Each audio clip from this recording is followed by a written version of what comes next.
우리 주님을 사랑하시는 분만 아멘 합시다. 이 밤에도 그분이 그분의 이름에 합당한 그분의 능력으로 그 영광을 드러내시고 또 우리에게 주고자 하시는 그분의 큰 뜻을 우리 가운데 마음껏 제한 없이 그렇게 나타내 주실 것을 믿는 분만 아멘 합시다. 아멘, 아멘, 아멘.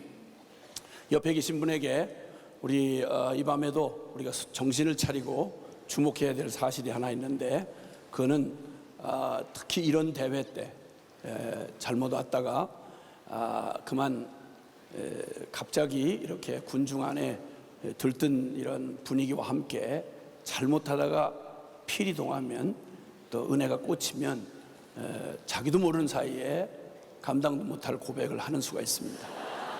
주여, 내가 여기 있사오니 나를 보내소서, 이런 소리를 재수음소리를 했다가 그리고 지금 선교지에 끌려나가서 고생을 새빠지게 하시는 분들이 많이 있다는 사실을 이미 여러분 들어 알고 계실 겁니다.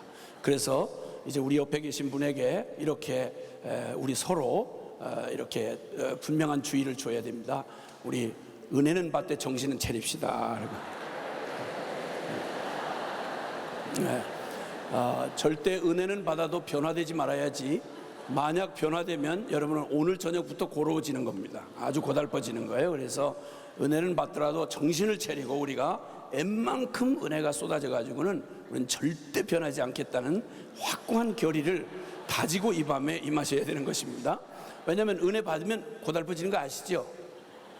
그 재미있던 거 다 끊어야 되고, 그리고 정말 우리는 슬퍼져요. 그러니까 우리 삶이 얼마나 우울해질지를 아시죠? 그리고 재미 전혀 없이 이제는 화장 진하게 하던 거 잘 못하고, 그리고 다이어트 이런 거 못하고 오히려 살이 쪄야 되고, 잘못하면 고국을 떠나서 다른 선교사님은 존경하지만 나보고 선교사 되라는 건 어려운 일입니다, 여러분. 그렇기 때문에 다시 한 번만 우리 은혜는 받더라도 정신은 확실히 차립시다. 옆에 계시면 다시 한 번만, 은혜는 받아도 정신은 차립시다. 할렐루야, 아멘.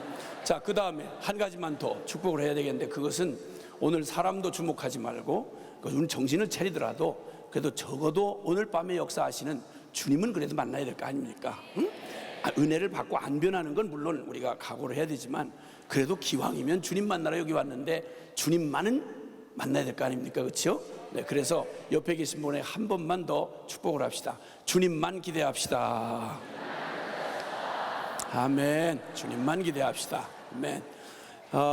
어떤 분이 정말 놀라운 그 농장을 한번 가게 됐는데, 그것은 도대체 이 조류 중에서 도저히 이제 그 사육은 불가능하다 이렇게 알려져 있던 그 꿩이라고 하는 조류가 드디어 사육에 성공했다는 말을 듣고 궁금했습니다. 그 야생 꿩이 얼마나 빠르고 그리고 가만히 있을 수가 없는 존재인지는 대강 들어서 아실 겁니다. 그런데 그 꿩이 드디어 사육에 성공했다는 것입니다.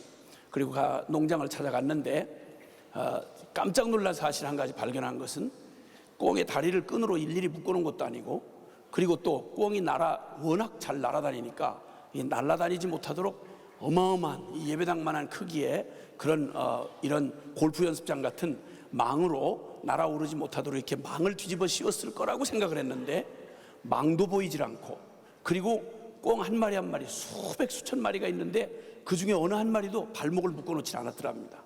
그런데 어쩜 이렇게 꿩이 본성하고는 전혀 상관이 없도록 어쩜 이렇게 아주 다소곳하게, 그리고 전혀 날아오를 생각을 안 하면서 부지런히 지가 무슨 닭인 양, 뭐 꿩 대신 닭이라는 말도 있는데 지가 무슨 닭인 줄 알고, 그리고 아주 열심히 모이만 쪼아먹고 있는 아주 신기한 광경을 발견했습니다. 그래서 농장 주인에게 물어봤습니다. 도대체 이게 정말 꿩 맞습니까? 꿩같이 생긴 닭입니까? 아니면 닭같이 생긴 꿩입니까? 이게 무슨 말입니까 이거? 하고 물었더니 분명히 꿩이라고 그러더랍니다. 근데 보니까 진짜 꿩이야. 그런데 이 꿩이 날아오르지 않는 이유가 뭐냐 하고 물었더니 자세히 그 꿩 대가리를 보라고 그러더랍니다. 꿩 뭐? 대가리. 말을 이렇게 험하게 하면 안 돼요. 어떻게? 꿩 뭐라고? 대가리.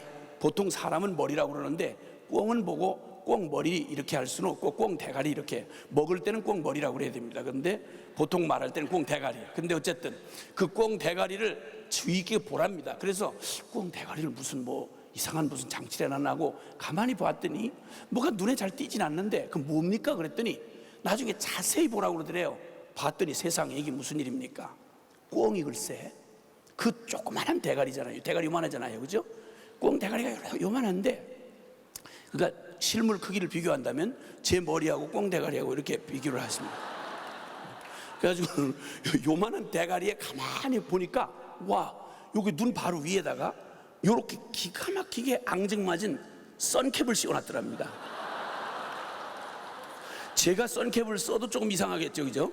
그런데 이 꿩 대가리에다가 웬 사람도 못 쓰는 선캡을 갖다 이렇게 씌워놓냐는 말이죠. 그래서 선캡을 이렇게 씌워놨는데 다들 보니까 꿩 대가리마다 선캡이 이렇게 씌워져 있는 건 너무 앙증맞고 귀엽고 그 대가리를 꼭 깨물어 먹고 싶은 생각이 들더라고요.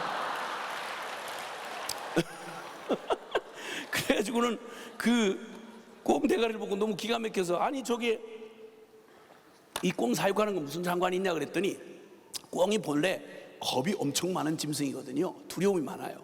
그래가지고 이 두려움이 많은 짐승인데 이걸 이용을 해가지고 꿩은 절대 겁이 많아서 자기 눈 위에 뭐가 보이질 않잖아요. 그러면 절대 날아오를 생각을 하지 않는다는 거예요. 겁이 나서 날아오르다 부딪힐까봐 시도를 해보지 않고 딱 이렇게 선캡만 씌워놓으면 여기 베는 게 다야. 그 베는 게 다니까 이렇게 들어보면 안 되겠냐? 그건 사람이지. 그럼 누가 꿩이라고 그러겠어요? 사람은 이렇게 하다 안 되면 저렇게도 해보고 저렇게 하다 안 되면 이렇게도 해보지만 그러니까 꿩 대가리지. 그래서 선캡을 딱 쓰고는 이걸 딱 쓴 채로 하늘은 없는 거예요. 그런데 거기서 모이를 쪼아먹고 있는데 하늘은 없으니까 날아오를 생각을 전혀 하지 않고 발목을 맨 끈도 없고 그리고 또 그들을 붙들어 맨 다른 어떤 것도 없는데 날개 멀쩡하고 저 푸른 창공을 날아오를 날개가 분명히 튼튼하게 서 있고 그리고 묶어놓은 것도 없는데 스스로 여기 딱 보이지 않는다는 요 선캡 하나 때문에 더 나를 생각도 그리고 거기를 벗어날 꿈도 꾸지 않은 채 그냥 운명에 길들여진 채 그렇게 해서 언제까지 계속 눈만 뜨면 무엇을 먹고 무엇을 마실까 그리고 서로 경쟁하고 누가 더 많이 먹었나 네가 더 먹었냐 내가 더 먹었냐 내가 더 기운이 세냐 네가 더 세냐 비교 경쟁하면서 먹고 마시고 시집가고 장가가고 그 안에서도 그리고 사고팔고까지는 하기가 어려우니까 그냥 그렇게 하면서 운명에 길들여진 채로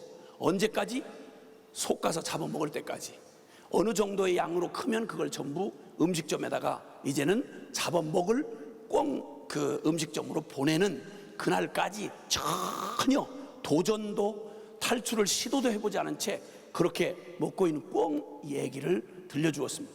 처음에는 그 얘기 듣다가 배꼽을 잡고 웃었습니다. 그 꿩 대가리를 상상하니 너무 우습고 그리고 그걸 부지런히 그 가운데서 서로 누가 더 많이 먹느냐 누가 더 세련되게 먹느냐 누가 더 다이어트에 성공했냐 이러면서 서로 경쟁하면서 처먹고 있을 꿩 생각을 하고 배꼽을 잡고 웃다가 갑자기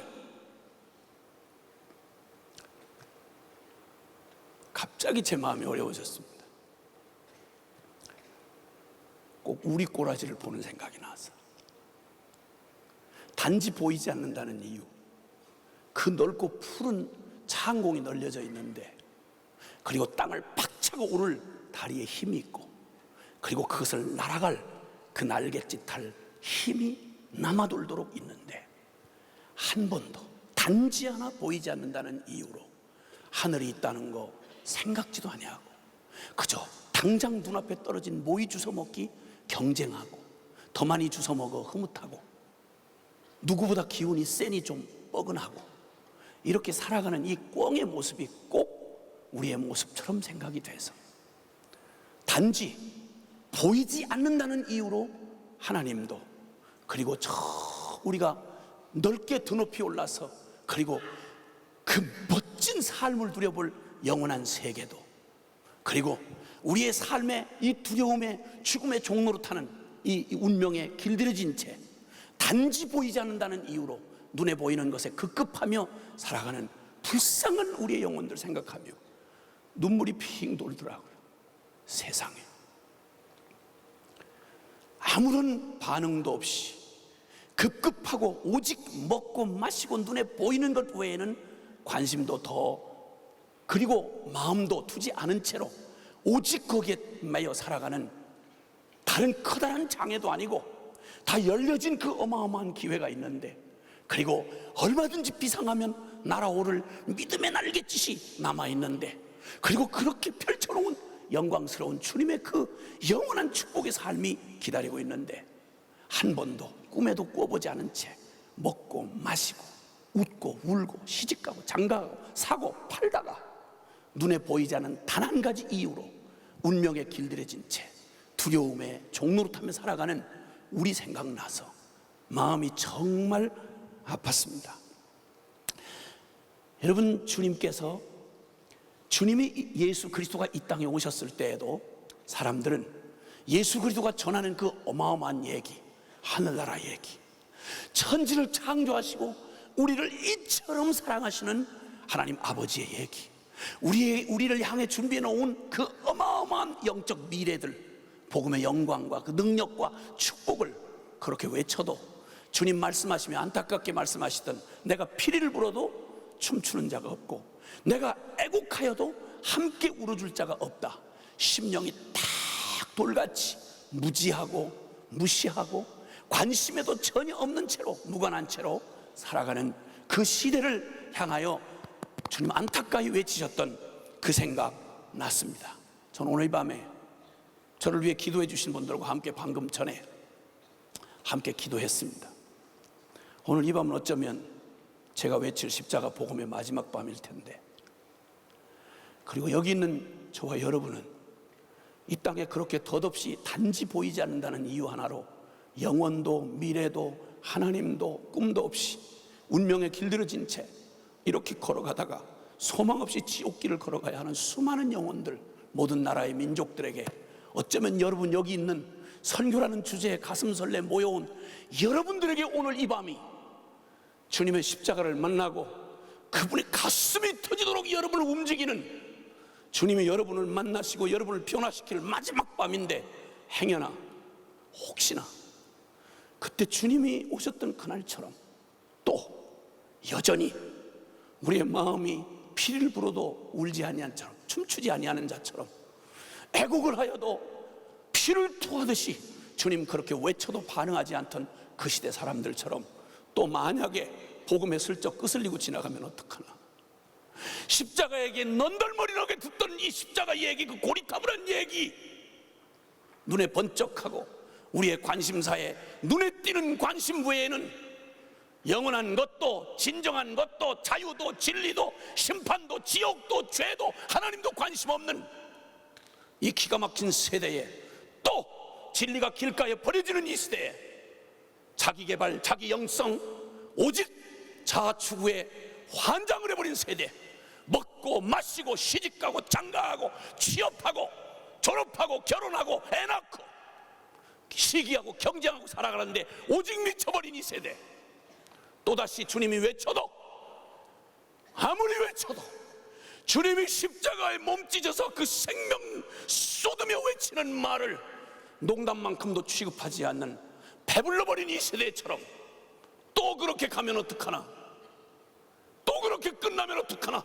열광하다가 조금 도전받고 문만 열고 나가면 조그만한 이익에 포기 못할 이 세상의 그 끈적끈적한 죄에, 그리고 미래에 대한 두려움에, 시집장가갈 꿈에 주님의 은혜고 뭐고 슬그머니 복음이고 십자가고 슬그머니 내려놓을 이런 또 싸구려 복음이 되면 어떡하나 하는 마음이 마음 가운데 무거운 짐으로 왔습니다.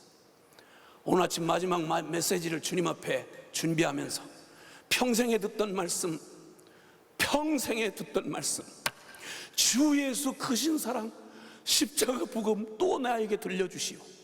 찬송가 가사처럼 다시 그 메시지 준비하다가 여러분 걱정하다가 제가 오늘 하루 종일 잘 못하는 그 음식을 억지로 한 게 아니라 때를 놓쳐서 못 먹고, 그리고 오전 내내 붙들려 앉아서 저 혼자 울다가 십자가 이 복음 또 평생에 붙들고 온 복음인데, 여러분 전하다가 걱정하다가 제가 주님 앞에 몇 번을 주님 앞에 다시 한번 감격하고 다시 한번 제가 울고 주님 앞에 저의 부담을 주님 앞에 올려드렸습니다. 주님이 아시지. 오늘 나는 이 고민하던 중에 주님이 이 세상 하늘이 열리고 땅이 펼쳐진 이후, 창세 이후 첫 번째 첫 복음이 선포되던 날을 주님이 떠올려 주셨습니다.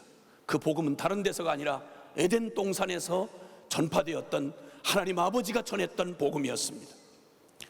여러분, 이 수많은 이 세상에 수많은 복음이라 이름한 것들이 많습니다. 모든 종교마다 스스로들 복음을 가지고 인류 구원과 인류의 행복을 위해 나타났다고 하는 수많은 종교가 있고, 놀라웠게도 한국에만 스스로 이 세상의 불쌍한 중생들과 불쌍한 영혼들을 도와주겠다, 자기가 자칭 구원자다, 구세주다 이렇게 말하는 기독교 사이비 이단, 그러니까 스스로 자칭 하나님이라고 하는 구원자라고 하는 놈이 한국에만 현역으로 뛰는 놈만 29놈이랍니다.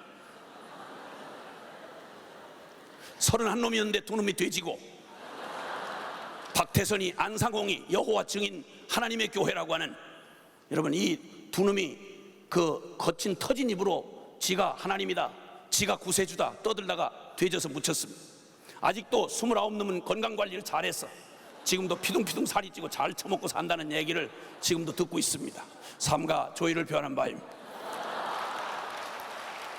좁은 땅에, 대한민국 좁은 땅에 자칭 구세주라고 하는 놈이 이 좁은 땅에 아직도 현역으로 뛰는 놈만 29놈이니 전 세계 인류 역사에 구원자라고 말하고 복음이라고 말하고 떠들고 나타난 놈이 얼마나 많을런지는 여러분 상상을 초월하는 것입니다. 그렇게 많은 거짓 그리스도 구원자들이 많았고 복음이 많았습니다. 수많은 복음 중에 하나를 얘기만 하는 게 아닙니다. 오늘 이 밤에 말하고자 하는 이 복음은 수많은 복음 중에 하나가 아니라 유일한 복음을 말하는 것입니다. 그리고 그 복음은 성경에 선포된 복음인 것입니다.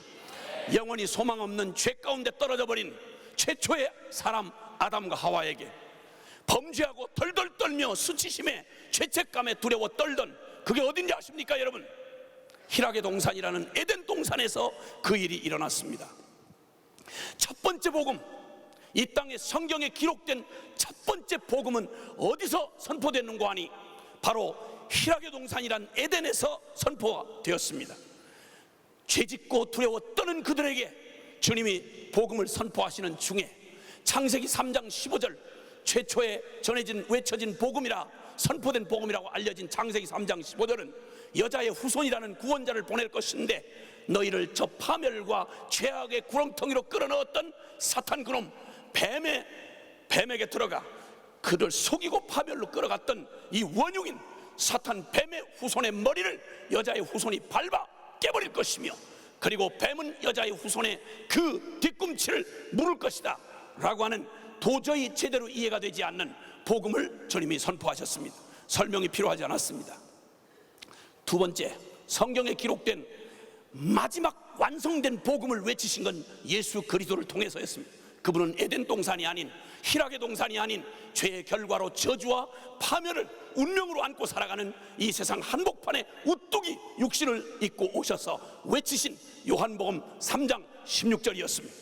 함께 다 같이 함께 한 목소리로 암송해 보겠습니다. 시작. 하나님이 세상을 이처럼 사랑하사 이는 저를 믿는 자마다 멸망치 않고 영생을 얻게 하려 하심이니라. 아멘. 첫 복음이 선포되던 곳이 에덴이었다면 마지막 완성된 복음이 선포된 것은 세상 한복판이었습니다. 여러분, 에덴이라고 하는 것 기쁨의 동산, 희락의 동산이란 뜻입니다. 부족함이 없고 모든 아름다움과 모든 풍성함과 모든 인간이 꿈꾸고 상상하는 걸 초월하는 모든 게 완비된 가장 아름다운 행복의 곳입니다. 그곳에서 살던 그들이 다른 데서 살다가 복음이 필요해진 게 아니라 그 기가 막힌 더발할 것이 없는 에덴 동산 한복판에서 그들은 신락원을, 바로 저주의 골짜기를 경험한 겁니다. 여러분, 에덴 동산 한복판에서 아무것도 부족하지 않은 에덴 동산 한복판에서 상황과 조건은 아무것도 바뀌지 않았습니다. 생명과 그대로 있습니다. 거기 그 동산은 아름답게 강이 흐르는 네 강의 발원지입니다. 거기는 금과 그 모든 보석들이 꾸며져 있는 곳입니다. 너무 아름답고 멋진 희락의 동산입니다. 그런데 그 한복판에서 그들은 신락원, 낙원을 잃어버린 그 저주의 골짜기를 경험했습니다. 말로 하자면 왕자가 거지가 됐다 이 말입니다. 그런데 두 번째 이 신락원 자체인 세상과 하나님 없는 이 세상에서 태어나서 에덴을 있었는지조차 알 수 없는, 상상도 할 수 없었던, 우리 인생에 더 나은 걸 기대도 못하고 여기 앉아있는 저와 여러분 모두는 에덴이라는 건 상상도 안 되는 이유가 뭐냐면 본 적이 없기 때문입니다. 태어나서 눈자마자 악쓰는 세상에 태어났습니다. 악쓰는 세상 한복판에 여러분도 악을 쓰면서 태어났습니다. 어떻게 아느냐고? 내가 애가 5이다 이 말입니다. 애가 딱 나오는 순간 악 하고 악을 쓰면서 나옵니다. 이 세상 한복판에 태어나서 에덴을 상상할 수도 없는 운명으로 태어난 게 바로 여기 앉아있는 저와 여러분입니다. 쉽게 표현하면 거지로 태어난 거지다 이런 말입니다.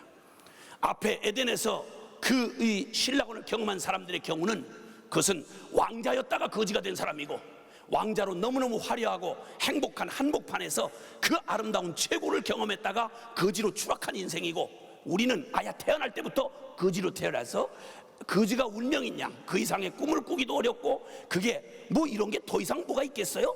생각하는, 상상이 어려운 이런 사람들인 것입니다. 그러면 여러분, 차이가 있다고 할 때 여러분 지금 현재 내게 처해진 이 운명에 대해서, 이 운명과 처지에 대해서 실감을 한다면 누가 더 생생히 실감할까요? 왕자가 됐다가 거지가 된 놈입니까? 아니면 아야 처음부터 거지로 태어나서 이게 뭐 특별하게 뭐 그렇게 어려운가 이런 생각을 하게 되는 거지로 태어난 거지가 더 내 지금 현재 이 비참한 운명을 느끼기에, 실감하기에 누가 더 어렵겠습니까? 왕자로 태어났다가 거지가 된 사람일까요? 거지인데 거지인 사람이 더 어려울까요? 누가 더 실감하기가 어려울까? 거지였는데 거지로 지금 사는 사람들, 그게 누구죠? 대답 상당히 그래도 자존심은 있어가지고 대답을 안 해요. 에덴 동산에 비하면 우리가 거지야, 그걸로 말한다면. 자, 그러니까 차이가 있다면 더 아담은 하나님이 원래 창조했던 하나님의 원형, 자기가 얼마나 아름답고 영광스럽고 존귀한 존재인지를 자기가 직접 경험했던 사람이에요. 가장 영광스럽고 아름다웠던 존재, 그 원형을 가지고 있었던 사람이고, 에덴이라고 하는 그 놀라운 환경, 그 놀라운 축복의 동산에서 친히 살아보았던 사람이에요. 그러니까 그가 지금 우리 수준으로 내려와 버리면 끔찍하고 비극인 거죠. 내가 얼마나 비참해졌는지 아는 거죠. 내가 어디서부터 추락했는지를 생생하게 경험할 수 있는 거죠. 그런데 아야 처음부터 태어날 때부터 그 모양으로 태어나서 그냥 그 운명으로 살다가 그 운명 가운데 죽고, 주변을 둘러봐도 다 똑같은 놈이고, 그놈이구나. 아, 사람이란 원래 이런 거구나. 이렇게 살아가는 사람들은 자기 처지가 얼마나 비참한지, 자기가 얼마나 어떤 대로 이게 구원을 받아야 될 존재인지를 실감을 할 수가 없는 거죠. 이런 차이는 분명히 있습니다. 그런데 공통점은요, 이 두 사람 사이의 공통점은 옛날의 아담이나 오늘날 우리나 어렵기는 마찬가지입니다. 왜냐하면 알지만, 내가 얼마나 화려하고 영광스러운 존재였는지를 알지만, 그러나 뻔히 알면서도 행할 능력도 없고 누릴 능력도 없는 사람, 그는 그대로 어렵기는 마찬가지입니다. 그런데 아야 이방인으로 태어나서 그저 몰라서 망할 짓 계속하는 사람, 저는 이방인 출신인 안모텔 출신입니다. 안모태라고 하는 게 뭐냐라는 걸 너무 연구하지 마세요. 성이 안 씨고 모태 이런 게 아니고, 모태가 못된 사람을 안모태라 그래. 그 다음에 모태 무슨 말인지 아시죠? 모태는 운명적으로 극성맞은 엄마가 뱃속에 모태에 있을 때 예수님을 만나 체험을 해놓고, 그런 그 뜨거운 가슴에 나를 뱃속에다 넣어가지고 내 의견을 한 번도 물어보지 않고 자기 멋대로 캥거루처럼 배 주머니에다 넣고, 그리고 예배당을 왔다 갔다 끌고 다니기 시작해서 태어난 이후부터 계속 말할 수 없는 핍박과 그냥 고난 가운데 예수를 믿어줘야 하는 이 어려움을 갖고, 예배당을 떠날 수 없는 슬픈 천명을 띠고 이 땅에 태어나서 예배당을 떠날 수 없는 슬픈 천명을 띠고 이 땅에 태어난 사람을 모태신앙이라 한다. 이해되셨어요? 가만히 있어, 한번 손 들어보세요. 저기 가만히 내가 한번 좀 보고 싶은데, 엄마 아빠가 엄마든지 하여튼 아빠는 둘 중에 하나가 먼저 믿든지, 웬만하면 두 부부가 다 믿지. 그런 믿는 부모 밑에 태어나가지고, 그러니까 모태 적부터 언제부터 믿기를 시작했는지를 헤아릴 수가 없는, 그저 운명으로 태어나고 나는 모태라는 사실을 떠날 수가 없었어요, 이렇게 말하는 그런 모태신앙 출신 한번 손 들어봐요. 한번 세상 다 모태만 왔나 왜 이래. 어머나 이게 웬일이야. 이거 좀 서로 양편 좀 둘러봐. 이 흉악한 모태들 보라고. 손 빨리 내려, 손 빨리 내려, 손 빨리 내려, 손 빨리 내려. 얼른 내려. 그 염치 없는 손 좀 빨리 내려. 얼른. 이 모태들이 어떤 모태들이냐면, 주로 특별한 모태가 물론 있긴 있어요. 근데 이런 모태들이 주로 어떤 모태냐면, 나는 모태신앙이에요. 그렇기 때문에 뜨겁지는 않아요. 누가 묻지도 않는데 지가 명함을 내밀어. 나는 모태이기 때문에 뜨겁지 않대. 그리고 한 걸음 더 나가서 뭐라고 그런 거 아니? 안모태한테 자랑하면서 뭐라고 그런 거 아니? 모태는 뜨겁진 않지만 안모태하고는 다르다는 식으로 차별을 두고 말하기를 뭐라고 그런 거 아니? 나는 비록 뜨겁진 않지만 한 가지 모태는 장점이 있어요. 꾸준해요. 그러니까 이게 꾸준히 안 뜨겁고, 한 번도 뜨거운 적이 없어. 모태로 태어나서 뒤질 때까지 한 번도 뜨거운 적이 없고, 한 번도 변한 적이 없어. 꾸준해. 유치부 때 하던 기도 장로가 돼서 똑같이 기도하고, 마누라 권사가 써준 그 기도문을 여기 가지고 나왔다가 불이 토막 꺼져버렸어. 안녕히 계시라고 인사하고 내려온 바람에 하나님 앞에 안녕히 계시라고 내가 내려온 장로 이래가지고 또 시험 들고 상처받았다고 또 이렇게 막 목사님 갈고 돌아다니는 그런 장로들이 많이 있다는 얘기를 내가 들었어. 모태 장로. 근데 안 모태들은 그렇게 할 수가 없어요. 왜냐면 어차피 편입생이기 때문에 교회 가서 명함을 내밀 수가 없어. 이 모태들이 얼마나 설치는지. 그리고 이 모태들은 전혀 뜨겁지가 않아. 모태가 제일 관심을 안 두는 게 뭔지 아세요? 교회에서 건강 세미나 하면 모태들이 제일 신경을 많이 써. 아주 열심을 내고 나와요. 그리고 다른 세미나 하면 뭐 아주 관심이 많아가지고 관심을 보이면서도, 모태가 제일 짜증내고 제일 싫어하는 얘기가 뭔지 알아? 십자가 얘기. 또 십자가? 미치겠네. 또 십자가? 왜냐면 그걸 이해할 수 있는 게 난 뒤늦게 이해했어. 나는 안 모태기 때문에 그런 걸 이해할 수가 없었어. 근데 내가 나중에 하도 모태들한테 내가 들은 얘기가 많아가지고 저들이 말한 걸 이렇게 정리를 했더니 한편의 시나리오가 나오더라고. 모태 시나리오야. 모태 시나리오. 모태가 왜 그렇게 안 뜨겁고 십자가를 그렇게 지겹게 생각하는가 내가 알아봤더니, 나중에 사례를 이렇게 조사를 해봤더니 다른 게 아니야.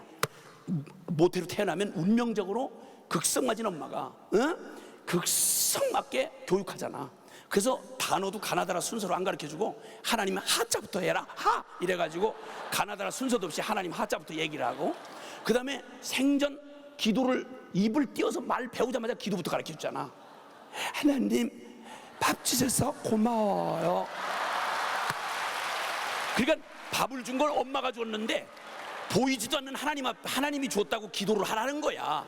그러면 물을 수가 없어. 하나님이 아니라 엄마가 줬잖아 이랬다가는 이건 불경건죄야. 이거는 그 경건한 엄마한테 이거 걸렸다 그러면 어쩌면 이런 불경건한 자식이 우리 집안에 태어났어.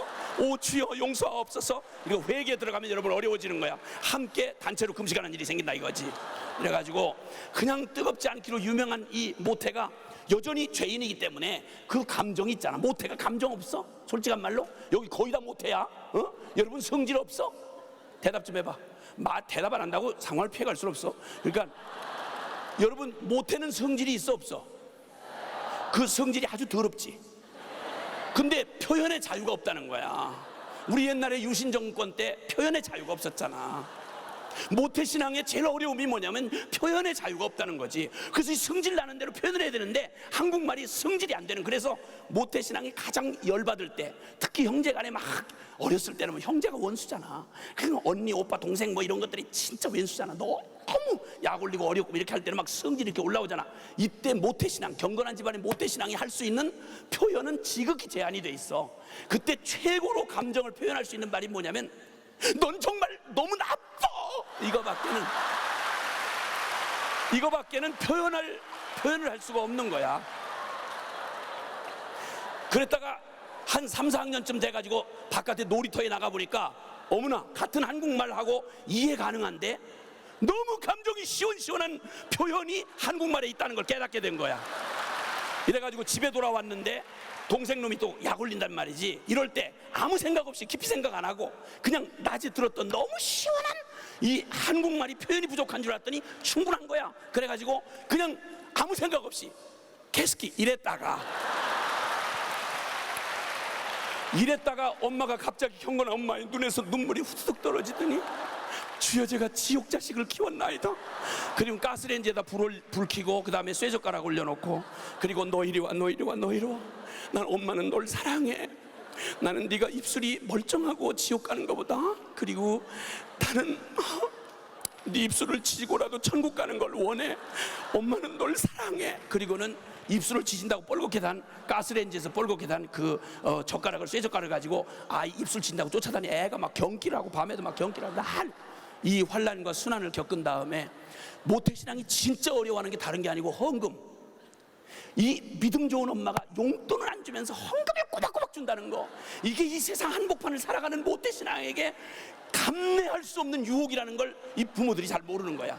그 더운 날 그렇게 1년 내내 용돈을 안 주면서 헌금을 꼬박꼬박 주는데 2,000원 헌금 받아가지고 꼭 가서 그냥 배달만 하고 갖다 집어넣는 이 헌금이 너무 어려운 거지. 그래가지고 어느 날 이 더운 여름날 슈퍼마켓을 지나가다 슈퍼가 하나만이 아니야. 예배당 갈 때 슈퍼가 3개나 된다고. 첫 슈퍼는 이겼어. 사탄아 물러가라. 두 번째는 내 마음이 주께로 정하였습니다. 그리고는 세 번째가 에이씨 하고 하나 1,000원어치 먹은 거야. 그리고는 2,000원 넣듯이 1,000원을 접어가지고 몰래 이렇게 집어넣는데 교회가 아주 허술한 조직 같은데 상당히 치밀한 조직입니다. 눈이 워낙 많기 때문에 이걸 누가 넣는 걸 봐서 1,000원만 헌금하는 걸 본 거야. 득달같이 전화를 해가지고 엄마 집사님한테 전화가 간 거지. 어머나 집사님, 그렇게 어려우시면 우리한테 기도 부탁을 하셔야지. 우리 믿음 좋은 집사님이 헌금 줄이는 거 못 봤는데 아니 얼마나 어려우셨으면 헌금을 줄이셨겠어. 너무 마음이 아파요. 무슨 얘긴데요? 아니 대개 아이가 늘 2,000원씩 헌금했는데 1,000원? 가스레인지 불 켜고 젓가락 올려놓고 그 다음에 너 이리 와 이래서 요한계시록 21장 유황불 타는 지옥을 여기다 펼쳐놓고 엄마는 너를 사랑해. 네가 지옥 가는 걸 나는 원치 않아. 그리고 너는 차라리 지지고라도 천국 가기를 원해. 이렇게 해서 경길에서 하여튼 아이스크림 1,000원어치 먹었다가 20만원어치 맞았어. 그리고 얼마 다 토하고 먹었던 거 다 토하고 이 끔찍한 고난의 시기를 이제 초등학교를 끝나고 나면 중학교 들어가서 얄짤없이 중학교 들어가자마자 중등부 수련을 끌고 가는 거지.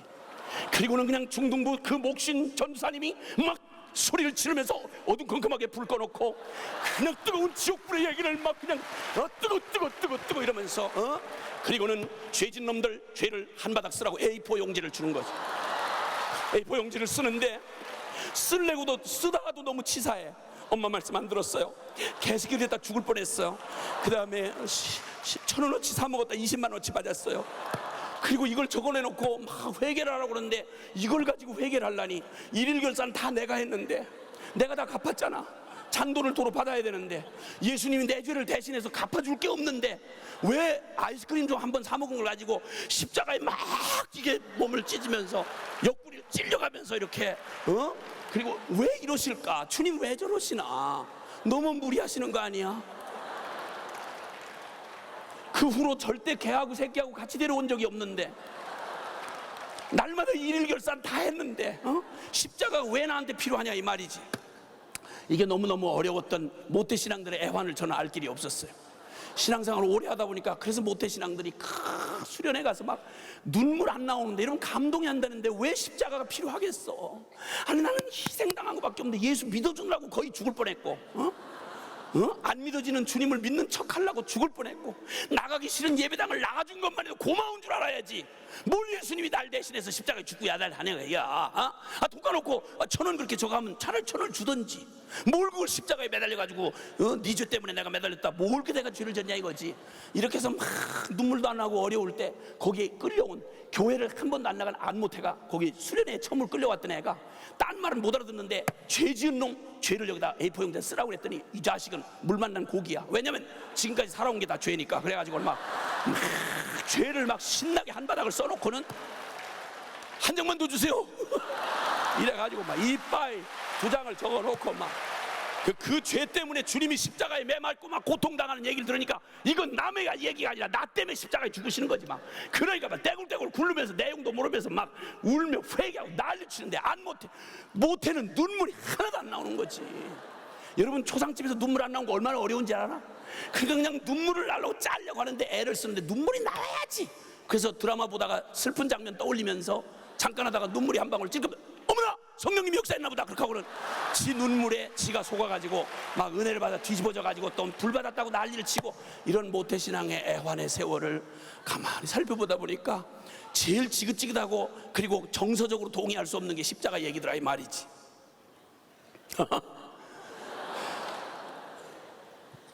난 그래서 불신자는 세상에 에덴 동산을 들어본 적도 없고 에덴 동산이 있다는 걸 들어본 적도 없고 하나님이 있는 줄도 모르니 꽁모자 쓴 채로 그냥 이 땅에 보이는 게 다인 줄 알아서 먹고 마시고 시집가고 장가가고 사고 팔고 이렇게 살아가는 이게 너무도 당연하니까 보지도 못한 이거 딱 보지 못했다는 이유로 하나님도 영원도 진리도 자유도 죄사함도 심판도 아무를 무지하고 무관하고 그리고 전혀 관심 안 보이는 거 당연하지만 그래서 오늘 고린도전서 1장 18절에 보면 찾지 마세요. 빨리 찾지 못하면서 그래 가만히 계세요.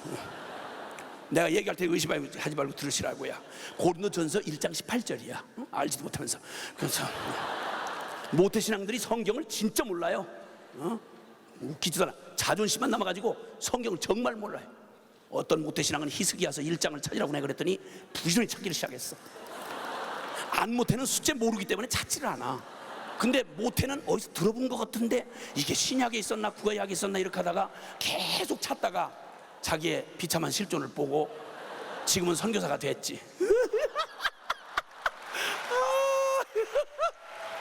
이런 귀신 같은 모태신앙이 오늘 이 밤에 가득해. 주여 의심하지 말고 들으시길 바래. 고린도전서 몇 장? 1장 몇 절? 18절. 십자가의 도가 멸망하는 자들에게는 미련한 것이요 구원을 얻는 우리에게는 하나님의 능력이라. 아멘.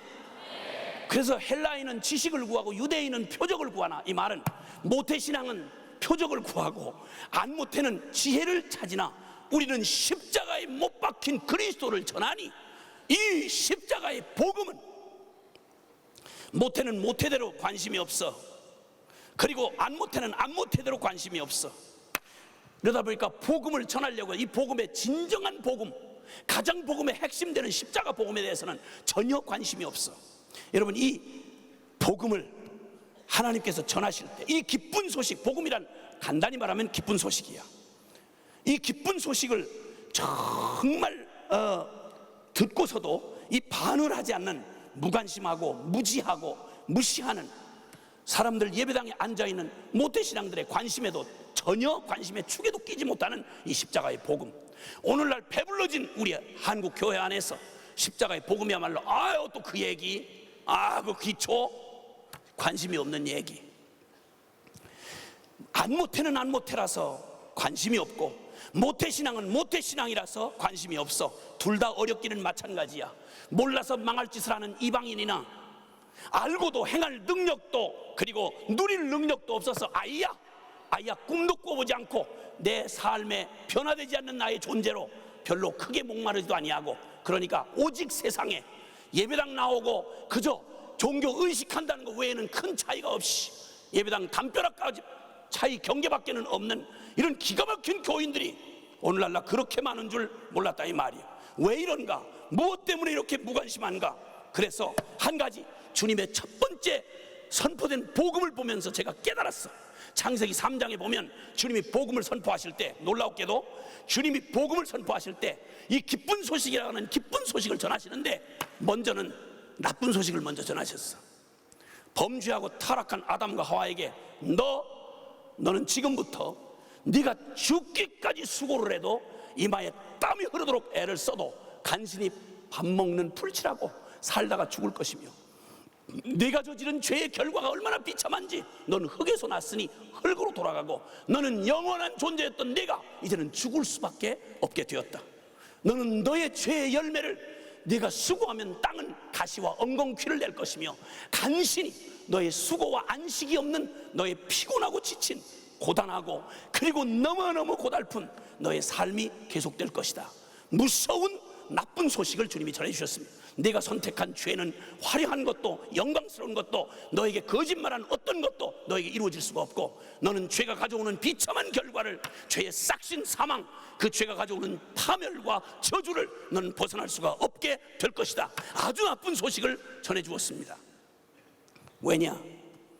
여러분, 정말 복음이 정말 목숨을 걸만하고 인생을 뒤집을 만한 기쁜 소식이 되려고 하면, 더군다나 나만 좋은 게 아니라 저 먼 나라 원하지도 않는 사람들에게 쫓아가서 듣지 않으려는 사람에게 얼마나 좋으면 쫓아가서 선교까지 하는 이런 복음이 진짜 되려면, 여기 앉아있는 저와 여러분에게는 지금 굉장히 여러분 선택을 기다리며 여러분 지금도 이 말을 듣고 있는 순간 이 복음은 여러분의 삶에 가장 우선적으로 고려해야 하고, 여러분의 모든 미래를 결정하는 선택의 제일 중요한, 가장 중요한 사안이 되고, 여러분의 삶과 죽음에 있어서, 여러분의 삶의 가치에 있어서 이것 빼놓으면 아무것도 의미가 없는 이런 원래 자리로 자리매김을 하지 못하고,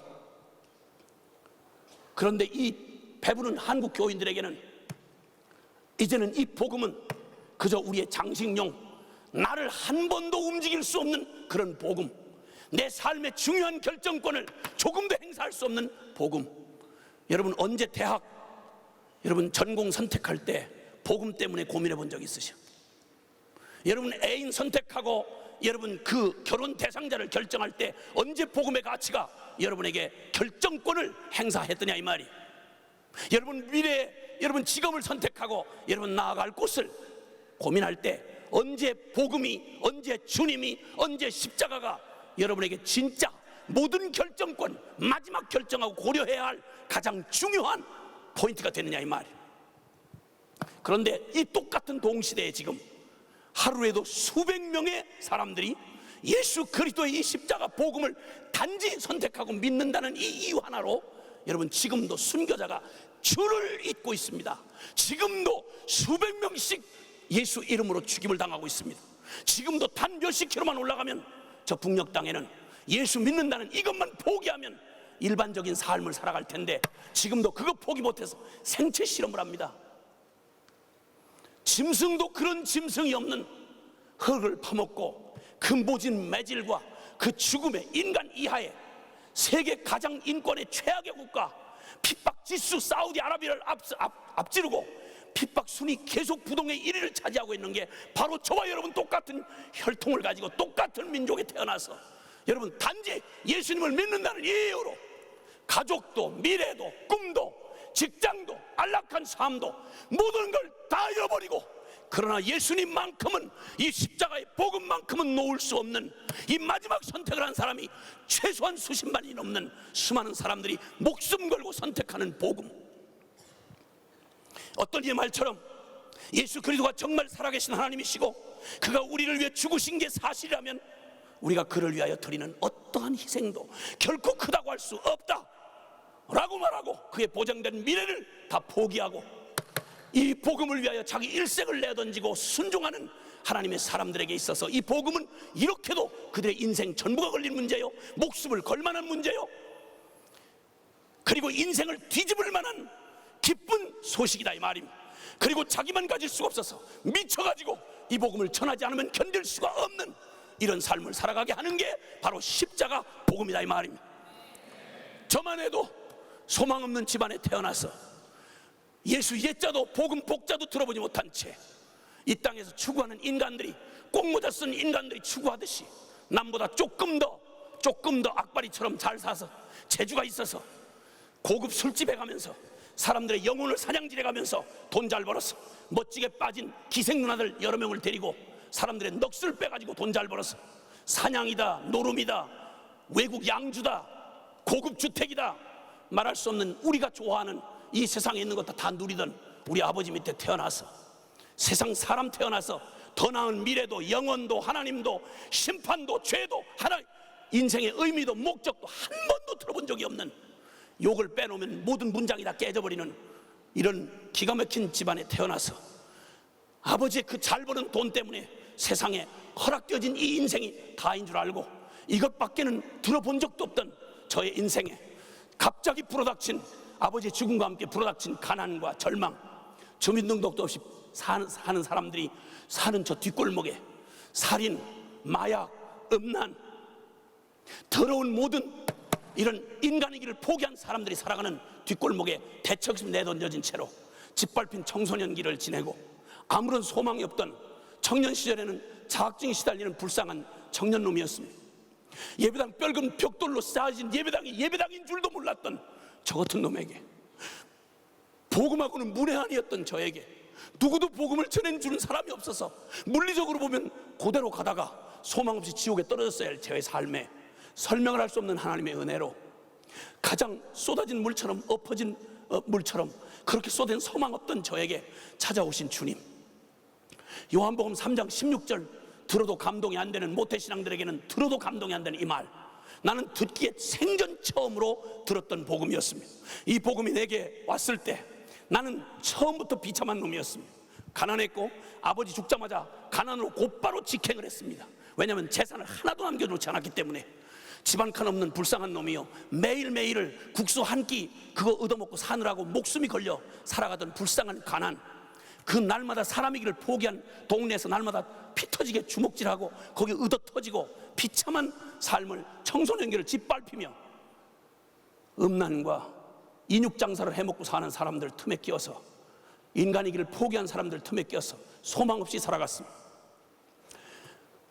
그런 저의 삶에 제가 저를 도대체 사랑할 수도 존귀히 여길 수도 없던 나의 삶에 털썩 주저앉은 저의 절망에서 기가 막힌 섭리로 주님이 저를 예배당으로 밀어 넣으시고 거기서 들었던 첫 얘기, 천지를 창조한 하나님이 있다는 얘기 처음 들었고, 영원한 존재가 있다는 얘기 처음 들었고, 그런데 그 조물주이신 하나님이 피조물인 나 같은 실패한 인간, 완전히 불량품 된 나 같은 인간을 사랑하다 미쳐서 당신의 하나밖에 없는 아들을 내어줬다는 이해도 상상도 할 수 없는 어마어마한 얘기, 나 같은 죄인을 사랑하다 미쳐서 당신의 하나밖에 없는 아들을 내어줬다는 조물주 살아계신 하나님의 얘기, 분석도 이해도 할 수 없는데 듣느니 처음 듣는 이 말, 내가 나를 사랑할 수 없어서 이 비참하고 불쌍한 인생 깨트려버리려고 자학증에 시달리던 나 같은 불쌍한 놈을 사랑하다 미친 신의 얘기를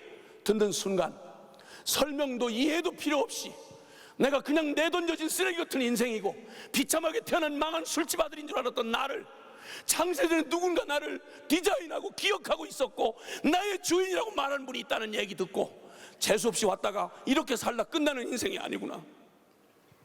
생전 처음 들은 복음, 한 번도 에덴을 본 적이 없고 한 번도 나의 나은 미래를 꿈을 꿔보지 못했던 내 인생에 상상으로는 다 할 수 없는, 그런데 짐작으로는 가볼 수 없는 내 인생의 꿈을, 내 삶에 대한 조물주의 그 완전한 계획을, 그 사랑을, 깊이는 몰라도 이거 하나만도 충분했습니다.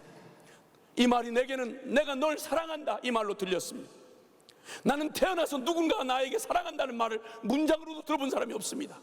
욕지거리밖에는 모르는 부모 밑에 자라면서 누군가 나를 사랑한다고 말하는 얘기를 처음 들었습니다.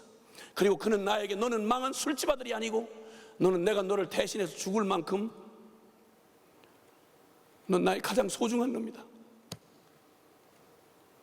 긴 말도 더 구할 것도 없었습니다. 잃어버린 내 인생, 그냥 나쁜 소식 속에 살아왔던 나에게는 더 이상 버틸 자존심도 더 이상 버릴 것도 없었습니다. 정말 그렇구나, 나 끝장난 놈이야, 비참한 인생이지, 내겐 절망밖에 없어. 그리고 살았으나 죽은 놈이야, 자살도 실패한 불쌍한 자학증에 시달리던 놈, 나쁜 소식은 이미 내 삶을 통해 충분히 들려졌습니다. 그리고 복음을 들을 때 정말 나쁜 소식을 먼저 확인해야 내가 소망이 없고 내가 절망이구나 할 때, 그때 들려진 복음, 그건 정말 목숨 걸만하고 인생이 뒤집어질만 했습니다. 저는 홀랑 미쳤습니다. 내 인생은 완전히 뒤집어졌습니다. 이게 70대 초반 일이었습니다. 20대 청년 초반 때 주님을 만나 뒤집어진 이후로 지금까지 저는 평생에 외치고 평생에 듣던 말, 십자가 얘기만 하면 나는 그대로 미쳤습니다. 그거면 충분했습니다. 그래서 제가 혹시나 아무것도 모르는 내가 주님 앞에 이렇게 서원을 했습니다. 예수님, 나한테 이제 더 이상 아무것도 내게는 허락하지 마십시오. 나 무소유로 살겠습니다. 왜냐하면 예수님이 나의 전부이기 때문에 나는 내가 불행하다고 생각했던 이 땅의 모든 것들이 다 나의 불행인 줄 알았는데, 이건 모든 것 다 이것 때문이 아니라, 에덴이 없어서가 불행한 게 아니라 에덴 한복판에 두어도 하나님을 잃어버리면 에덴은 더 이상 에덴이 아니라 거기는 저주의 골짜기가 될 수밖에 없는 것입니다. 그러나 아무리 험악한 저주의 골짜기라도 거기 주님이 나와 함께만 한다면, 내 인생이 하나님만 함께 한다면, 그러면 나는 그곳을 에덴처럼, 나는 그곳을 정말 어떤 희락의 동산보다 더 기쁘게, 지금까지 한 푼도 가진 바 없고 무소유로 변함없이 살지만 주님이 저 같은 놈 천당에 금방 안 데려가시는 이 일이 처음에는 이상했습니다. 예수 믿으면 천당 데려간다더니 뭐가 아직도 자격이 안 데려가시나. 처음 믿음 생활하면서 아무것도 모르는 제 마음에 그런 궁금증이 있었습니다. 날마다 예배 때마다 눈물과 감격으로 예배를 드렸습니다. 그리고 언제 주님이 자격되면 데려가시나 기다린 지 30년 훌쩍 넘도록 하나님 날 안 데려가셨습니다. 머리가 이렇게 다 빠지도록 안 데려가셨어요. 이건 주님의 책임입니다. 주님이 빨리 데려가시지 않은 데서부터 역사가 복잡하게 꼬이기 시작해서 한 여자가 나를 따라다니기 시작했고, 여러분 믿어지지 않겠지만 그 여자가 나를 따라다녔다는 사실을 국민 여러분 믿어주시길 바랍니다. 그리고는 하도 미안해서 결혼을 했는데, 결혼을 했더니 주님께서 충성때 여기사 애를 조금 낳는 게 애국한다던 70년대 그때부터 시작해서 애를 5을 주셨습니다. 5의 이름을 충성, 인애, 찬송, 응답, 선교, 들어만 봐도 우리 가정의 분위기를 대강 아실 것입니다. 낳자마자 내가 내 인생에 예수 만난 사건이 가장 최대의 인생 사건이고, 이것 말고 더 내가 기대할 다른 것이 없을 만큼 예수 그리스도는 내 인생의 기초요, 내 인생의 과정이요, 능력이요, 목적이요, 전부였습니다. 여러분에게도 그렇습니까?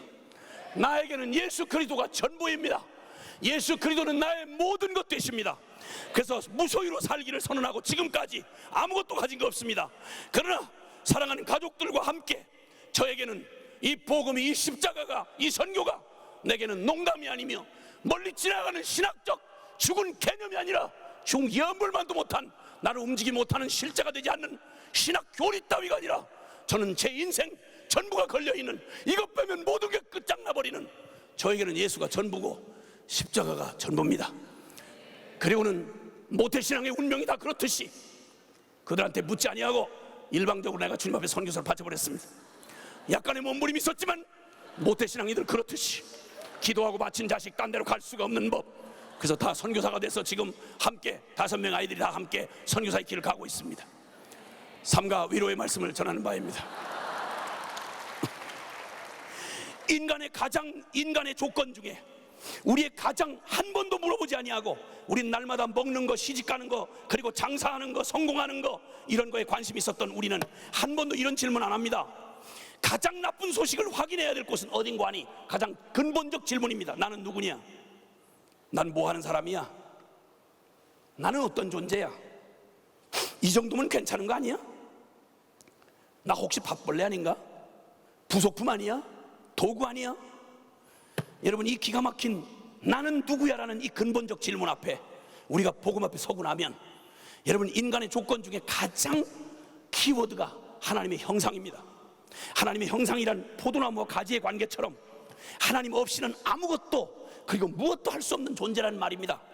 인간의 인간됨이 기능을 발휘하고, 그리고 그 가치와 존귀와 영광을 드러내는 유일한 길은 하나님에게 포도나무 가지가 포도나무에 붙어 있어야 그 지혜와, 그리고 정서와 의지와 그의 내면의 영과 혼과 몸 전체가 하나님에게 붙어 있을 때만 하나님 형상이라는 본질적 그런 가치와 그 능력을 발휘할 수 있는 게 인간입니다. 그러므로 인간에게 있어 가장 중요한 것, 그것은 주님이 우리를 지으실 때 영원한 사랑과 기쁨의 교제의 대상으로 우리를 창조하셔서 하나님과 영원히 사랑의 교제의 대상으로 만든 우리에게는, 우리는 날마다 처음 지음받았던 인간에게는 영원과 사랑과 기쁨과 교제를 향한 선한 열정이 우리에게 있었습니다. 이것이 타락하기 전 아담과 화가 졌던 원형이었습니다. 오늘 우리는 어떻습니까? 이 찌그러진 모조품은 흉내를 내지요. 영원이니 사랑이니 기쁨이니 교제니 인간이 쓰는 단어니까. 그런데 이것을 원할 소원은 저 희미하게 영혼의 소원은 있지만, 그러나 우리는 이런 선한 열정보다는 더럽고 가련한 정욕만이 우리에게 숨어 있어서 우리를 말할 수 없는 목마름과 두려움과 방황과 고독과 죽음으로 이 거칠한 우리의 내면 안에 이런 것들이 가득 있는, 그래서 주님과 영원한 원형이었던 생명을 잃어버린 오늘 우리 인생들에게는 다른 게 불행한 게 아니라, 저는 밑바닥 인생을 살아본 사람입니다. 못 먹고 병들고 억압당하고 그리고 불안한 환경 속에 사는 사람들이 얼마나 불행한지 잘 압니다. 육체의 생명과 영혼의 생명을 분리해서 생각할 수 없는 거 저도 잘 압니다. 그러나 여러분, 그 어떤 것보다도 더욱 가련한 것은, 이 세상의 모든 걸 다 가졌다 해도 하나님의 가장 소중한 특질, 그게 뭡니까? 하나님 인간의 조건 중에 가장, 하나님의 형상이라고 하는 이 조건, 가장 중요한 조건이 뭔고 하니 하나님과 영원한 사랑의 교제의 대상이라는 것입니다. 할렐루야. 이 하나님 안에서만 우리가 충만한 능력을, 하나님 안에서만 그 선한 열정을, 하나님 안에서만 그 아름다운 영혼과 그리고 모든 걸 누릴 수 있는 그것을 우리에게 허락받았습니다. 우리는 이런 찬양으로 축복해 주기를 원합니다. 이런 축복을 하곤 합니다. 하나님이 항상 너를 인도하시리. 메마른 땅에서도 너를 만족시키리. 너는 물된 동산 같겠고 그리고 마르지 않는 샘 같을 것이라. 사랑하는 여러분, 잘났든 못났든 애비와 애미 된 부모인 저 같은 세대는 여러분을 향해서 자식된 여러분 앞에다 놓고 나면 부모의 가장 가슴에 멍한 하나 염려해지는 소망, 이런 것들이 있습니다. 그건 다른 게 아니고 여러분을 어디에다 맡겨도 불안해요. 재산을 남겨줘도 불안하고 시집장가를 보내놓고도 더 불안합니다. 그리고 이 세상, 이 험한 세상에 인생을 살아본 부모 마음에는 무엇도 안심이 안 됩니다. 이럴 때 가장 정말 남겨주고 싶은 축복이 있습니다.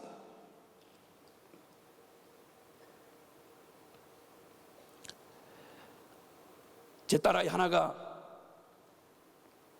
갑자기 어려운 일을 당해서, 외국에서 어려운 일을 당하고 긴급히 선택해야 하는 아주 긴급한 상황이 벌어졌습니다. 도대체 그 먼 나라에서 20시간 이상을 호송해 와야 되는데, 후송을 해야 되는데 갑자기 원인을 모를 병에 한 달 이상을 이미 너무너무 두려운 상황에서 의학적으로 도저히 판명도 안 되고 그냥 데려가지는 무슨 위험을 당할지 알 수 없는 길에 혹독한 선택의 기로 앞에 제가 급히 날아간 외국의 그 현장에서 선택을 하라는데 제가 너무 마음이 어려웠습니다. 만약에 비행기를 타려니 잠시라도 수액이 공급이 안 되면 무슨 일을 당할지 알 수 없는데, 비행기 안에는 수액을 들여놓을 수 없다 그러고 의사가 동행하지 않으면 못 간다 그러고 혹독한 결정 앞에 서야 했습니다. 참 마음이 어려웠습니다. 힘든 시간을 보낸 다음 제가 아침에 묵상하는 시간에 제가 이런 짐짓 이런 고백을 제가 썼습니다. 아빠하고 함께 가는 여행, 행복하지만 뒤에 말을 쓰기가 참 어려웠습니다.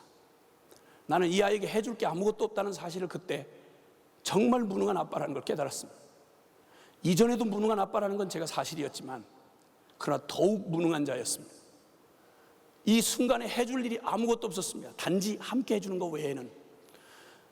험하게 살아온 거친 전도자의 삶을 사는 동안 한 번도 따뜻하게 아이들과 함께 손잡고 어디를 가본 적이 없고 사랑한다는 고백 한 번 못 해본 못난 아빠지만 마음 가운데 그냥 그저 할 수 있다는 게 함께 하는 것밖에 없었습니다. 글을 써도 묵상 노트에 글을 적다가 아빠하고 손잡고 가는 여행, 행복하지만 그러나 솔직히 고백 안 할 수가 없었습니다. 불안한 여행, 행복하지만 불안한 여행. 여기까지 써놓고 마음에 갑자기 어려워서 혼자 주님 앞에, 주님, 제가 아무것도 할 수 있는 게 없습니다. 그때 주님이 저의 고통의 순간에 찾아오셔서 다시 두 번째 줄을 쓰게 했습니다. 이건 아빠인 못난 나하고만 가는 여행이 아니구나 하는 사실을 깨닫게 해주었습니다. 주님과 함께하는 여행, 행복하고 안전한 여행. 그렇게 글을 맞춰놓고 용기를 얻고 결단을 내렸습니다. 그리고 함께 비행기에 올랐습니다. 수액을 끊고 비행기에 올랐습니다. 지금은 해피엔딩이 돼서 이제는 지난 얘기로만 남은 얘기지만 제게는 참 힘들게 결정하는 시간을 지났습니다. 우리 하나님 아버지가 저와 여러분을 보시며 이 땅의 영혼들을 보시며 축복해 주고 싶은 말이 있습니다. 나 하나님 여호와가 너와 항상 인도하여, 하나님의 인도를 항상 입는 사람, 부모 없는 아이를, 보호받지 못하는 아이를 고아라 그러고 보호해 줄 남편을 잃은 사람을 과부라 그럽니다. 하나님이 고아와 과부를 그냥 두기를 원치 않으셨습니다. 주님이 축복해 주고 싶은 가장 놀라운 축복은 원래 지어진 우리의 원형대로, 주님, 그래서 예수 그리스도 이 땅에 오신 예수 그리스도의 이름이 임마누엘입니다.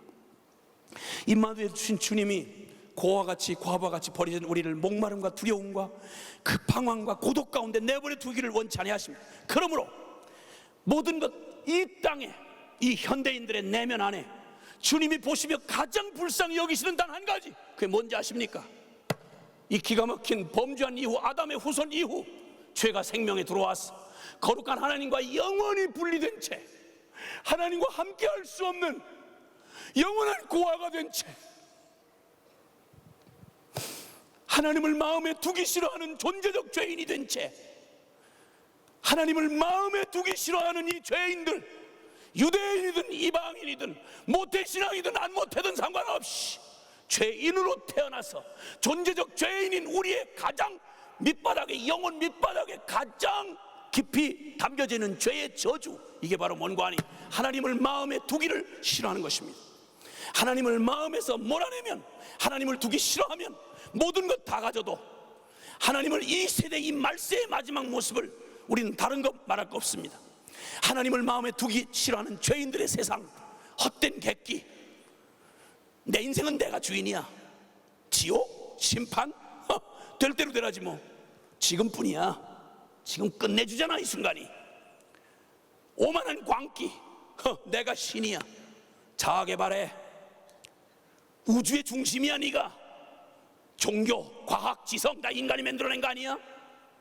그리고 더군다나 비굴한 노예의 근성, 사육당하는 짐승처럼 잘 먹여주고 가장 짐승 중에 사육당하는 농장에 있는 짐승들처럼 건강 지켜주고, 그리고 살을 찌우고, 그리고 아주 일하지 않아도 기가 막힌 사랑과 돌봄으로 잘 키워서 농장 주인들의 그 정성, 난 대단히 감동을 받았습니다. 한우 농장을 가봤더니 부모에게도 못할 효성과 지극함으로 한우를 돌봐줍디다. 뭐 하려고? 잡아먹으려고. 이 하나님 없는 세상에서 운명에 길들여진 이런 사람들, 겉은 객기를 부리나 광기와 호기로 위장을 했지만 속은 지독한 목마름과 두려움과 방황과 고독으로 가득 찬 이 사육당하는 짐승처럼, 저 한우처럼, 농장의 한우처럼 잘 먹이고 잘 입히고 성공하고 돈, 학벌, 외모, 직장, 결혼, 인기, 소유, 재미, 이 모든 것에 그냥 거기에 사육당하며 길들여지며 그 이상을 생각해 볼 겨를도 없이 이거 선캡 쓰고 단지 보이지 않는다는 단 한 가지 이유로 오늘도 직장 걱정하는 것밖에는 젊은이가 할 걱정이 없고, 연애하는 거, 오락하는 거, 이렇게 해서 이 기가 막힌 현대인의 내면의 이 모습, 한국 사회가 보여준 대로 OECD 국가 중에 자살공화국 제1위, OECD 1위 자살공화국, 매춘공화국, 중독사회, 인터넷 중독증으로 200만 명을 정부에서 치료해줘야 할 만큼 이 비극적인 사회, 전자매체, 술, 담배, 매스미디어, 성의 타락, 동성애, 아동 성폭행, 이름을 입에다 담기를 어려운 이 기가 막힌 먹고 살만해진 한국 사회에 하나님 한 분 잃어버렸는데 다른 건 다 얻었어. 경제, 성장, 그리고 이 모든 문화생활, 모든 거 다 갖췄는데 딱 하나님 한 분만 잃어버렸어. 그랬더니 이 기가 막힌 저주스러운 이 부끄러운 상황이 밀려왔어. 그럼 교회 안에 있는 우리는, 오늘 여기 앉아있는 저와 여러분은 개인주의, 물질주의, 번영과 부와 성공에 집중하고 그리스도의 이름을 자신의 이익의 도구로 삼고 자기 개발에 몰두하는 영성, 십자가 없는 신학, 영혼의 반성이 없고 죄로부터의 회개나 예수 그리스도의 보혈이 언급도 되지 않는 죄가 편하게 느껴지는 교회, 부정하고 순간적인 인기 운동에 목적 없는 공허한 예언, 성경이 없는 인간의 철학과 논리의 신학, 십자가는 죄책감 쓰레기 학장밖에는 여겨지지 않는, 이게 바로 오늘의 우리의 현실은 혹시 아닌가? 여러분, 이 끔찍한 운명을 하나로 정리해 보니까 다른 거 없습니다. 여러분, 이 끔찍하고 이 끔찍한 미혹과 절망의 운명, 꽁모자 딱 씌워놓고 보이지 않는다는 단 한 가지 이유로 하나님도 심판도 죄사함도 그리고 영원도 자유도, 이런 소중한 주제에 대하여 나는 깜짝 놀란 건 예배당 안에 앉아있는 우리의 젊은이들과 성도들 가운데 수많은 얘기, 다른 잡다한 관심은 그렇게 많은데 기독교 다른 외적인 것에는, 내 개발에는, 나의 그 체험에는 이렇게 관심이 많은데 이 엄청난 주제들에 대해서는 아무것도 아는 바가 별로 없는 이 기가 막힌 운명. 여러분, 이것에 더욱 끔찍한 건 이런 이 무서운 죄에 하나님 없는 인간의 운명이 바로 그냥 있는 게 아니라 감옥에 갇혀진 저 사형 집행을 기다리는 사형수보다, 그리고 저 길들이며 도살의 날을 기다리는 짐승보다 내 자아라고 하는 이 왜곡된 자아, 이 병든 자아에 속아서 죄고 나요 나고 죄인 이 운명을 한 번도 고민해보지 않은 채, 복음의 십자가의 복음에 목말라보지 않은 채 그냥 그대로 살아가는 이 기가 막힌 실존적 운명 앞에 있는 우리 인간들, 이게 만약 사실이라면 여러분, 천당과 지옥이 사실이고 영원하신 하나님이 우리를 이처럼 사랑하셔서 하나님 없이는 한순간도 살 수 없는 하나님의 원형으로, 하나님의 형상으로 지은 게 사실이고, 그리고 이 어마어마한 죄의 무서운 운명 가운데 놓인 게 사실이라면 여러분, 어떤 복음이 우리에게, 이 실존적인 운명에 처해진 우리에게 어떤 복음이 될 수 있으며 누가 이 절망의 운명에서 건져낼 전능자가 있겠냐 이 말입니다. 그러므로 만약 이게 사실이라면 천당과 지옥이 사실이고 죄가 이렇게 무서운 게 사실이고 하나님 없는 우리 인간의 실존이 이게 사실이라면 여러분, 우리에게 무슨 복음이 필요하겠습니까? 빵 좀 먹여주는 거? 병 좀 고쳐주는 거? 우리의 먹고 사는 동안 우리의 심령 좀 편안하게 해주는 거? 자기 개발해주는 거? 이게 복음이 될 수 있겠습니까? 그래서 주님이 왜 하필이면 예수님인가? 왜 굳이 십자가인가? 여러분, 고민해보면 주님 우리를 이 운명에서 살아나게 할 유일한 길 하나가 바로 오직 하나가 다른 게 아니었습니다. 이 병든 무서운 저주와 이 죄의 운명으로 태어나서 꽁모자 쓴 비참한 사육당하는 짐승처럼 죄의 덫에 걸려서 이렇게 살아가다가 죄의 운명 가운데 심판을 향해 갈 수밖에 없는 게 바로 우리라면 우리에게 필요한 복음이야말로 십자가의 복음이다 이 말입니다. 이 십자가의 복음을 주신 전능하신 하나님 외에는 누가 우리를 이 끔찍한 운명에서, 누가 이 벗어날 수 없는 이 지옥의 심판에서 우리를 건져낼 게 있으며 어떤 복음 중에 이보다 더 큰 복음이 있겠습니까? 그러므로 주님께서 우리에게 복음을 주시되 주님은 우리에게 우리가 원하는 복음을 내밀지 아니하시고 누가복음 2장 10절 11절에 두려워 말라, 온 백성에게 미칠 큰 기쁨의 좋은 소식을 너에게 전하노라. 이는 오늘날 다윗의 동네에 구주가 나셨으니 그리스도 주시니라.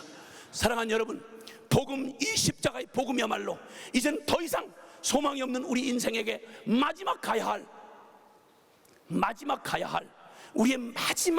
우리의 인생에게 마지막 가야 할 주님의 희망의 복음이며 우리를 살리는 유일한 길인 것입니다. 그러므로 주님도 말씀하기를 내가 곧 길이요 진리요 생명이니 나로 말미암지 않고는 아버지께로 올 자가 없느니라. 하나님이 여러분의 인생 가운데 오늘 성령께서 이 밤에 역사하시는 가장 큰 일이 있다면 여러분 자신의 나쁜 소식을 먼저 깨닫고 난 끝났구나, 난 소망 없구나, 이건 개선해서 될 일이 아니구나, 내가 지금까지 복음에 대해서 그렇게 답답하고 실제가 되지 아니하며 내 삶의 변화가 없이 뜨뜻미지근한 채로 다른 일에는 그렇게 민감하게 반응하면서도 이 영원한 실존에 대해서는, 복음에 대해서 그렇게 냉담했던 나의 이것은 나의 상황의 문제가 아니구나, 에덴이냐 아니냐가 문제가 아니라 나의 존재의 문제구나, 내가 다시 살아야 되겠구나, 죽어야 될 건 다른 게 아니라 환경이 바뀌어야 될 게 아니라 그 환경 안에 사는 내가 바뀌어야 될 일이고, 만약에 가장 큰 무서운 원수놈이 있다면 애굽의 바로 왕도 아니며 바벨론의 느부갓네살이 아니라 바로 가장 끔찍한 원수가 있다면 바로 저와 여러분이 그렇게 애지중지하고 살아왔던 하나님에게 순복할 수 없었던 죄의 종로로 탄 채로 덫에 죄에 덫에 걸려서 두려움의 본성을 가지고, 그리고는 오직 죄의 운명에 길들여진, 그래서 오직 먹을 안목의 정욕, 육신의 정욕, 이생의 자랑, 본질상 하나님의 진노의 자식짓을 할 수밖에 없는 죄곧 나요 나고 죄였던 여러분 존재의 문제다 이 말입니다. 그러므로 우리는 거룩한 거하고는 전혀 거리가 멉니다. 여러분, 바울의 말처럼 가장 거룩하게 살고자 노력했던 사도 바울이 외치기를 오호라 나는 곤고한 사람이라 누가 나를 이 사망의 몸에서 건져내랴. 그가 노력했던 어떤 눈물겨운 종교적 노력도, 율법을 지키고 선하게 살려는 노력도 그는 불가능했습니다. 그는 끝장난 인생임을 발견했습니다. 난 틀렸구나, 난 안 되는구나, 오호라 나는 곤고한 사람이라 누가 나를 이 사망의 몸에서 건져내랴. 상황의 문제가 아니었습니다. 조건의 문제가 아니었습니다. 바로 나였습니다. 여러분, 죄인은 반드시 심판받아야 하며 빚은 갚아야만 자유를 얻을 수 있습니다. 죄곧 나요 나고 죄였던 이 운명을 바꾸는 유일한 길은, 죄송하지만 가혹한 말같이 들리지만 여러분, 죽어야만 이 죄된 운명에서 벗어날 수 있습니다. 내가 죽어야만 이 죄의 덫에서 자유로워질 수 있습니다. 죽음 없이 절대 복음은 우리에게 복음이 될 수 없습니다. 나쁜 복음이 먼저 들려줘야 되는데, 저와 여러분 죄의 싹슨 사망이라 에베소 2장 1절은 너희의 허물과 죄로 죽었던 너희를 살리셨도다. 어떤 눈물로도 애를 써도 어떤 종교적 영성으로도 노력으로도 절대 우리의 존재를 바꿀 수 없다는 것이 성경의 선언입니다. 그러므로 우리는 죄보다는, 아니 거룩보다는 죄가 더 친화적이고, 그리고 하나님보다는 이 세상이 훨씬 더 저절로 사랑이 됩니다. 아무리 애를 쓰고 몸부림쳐도 거룩하고는 체질적으로 우리는 다릅니다. 운명적 죄인이었습니다. 요대로 가면 그대로 예배당을 왔다 갔다 하다가 변화되지 않는 나의 이 모습, 이 실존을 가진 채로 나는 그대로 지옥 갈 수밖에 없는 운명이었습니다. 이 주님이 이런 우리의 운명에게 하나님이 불쑥 내미신 복음은 우리의 취향에 맞는 복음이 아니었습니다. 십자가의 도가 유대인에게는 거리끼고 이방인에게는 미련한 것이로되 하나님의 부르심을 입은 자들에게는 십자가의 그리스도야말로 하나님의 능력이요 하나님의 지혜니라. 오늘 이 밤에 만약에 주님 앞에서 거룩한 삶을 살아보려고 몸부림친 사람이 여기 만약 와 있다면,